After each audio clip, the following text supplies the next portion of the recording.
അങ്ങനെ ചെന്ന പിന്നൊന്നും പറയണ്ട, സന്തോഷങ്ങളൊന്നും പറയണ്ട. ആദ്യം തന്നെ പറഞ്ഞ ഇതാ, നിങ്ങളെ ആക്ഷേപിക്കുന്നവരല്ല.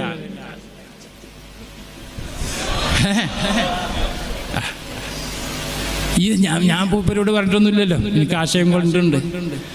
പിന്നെ പറഞ്ഞു എനിക്ക് ഒരുപാട് എതിർപ്പുണ്ട്, ആക്ഷേപങ്ങളുണ്ട്, കുട്ടി ചൈത്താന്റെ സേവക്കാരനാന്ന് പറയുന്നവരുണ്ട്.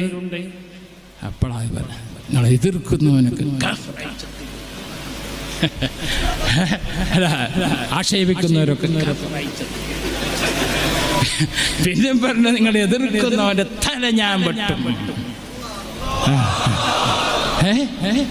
പിന്നെ എന്തിനാ നമുക്ക് പേടിച്ചിടും? ഇത്രയും കാലം അള്ളാഹു നമ്മളവിടെ പോയി പോറ്റിയില്ലേ?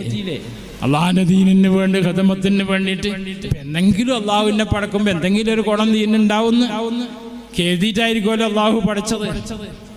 അള്ളാഹുവിന്റെ മഹത്തുക്കളൊക്കെ അതിൽ കൂട്ടുനിന്ന് അല്ലേ?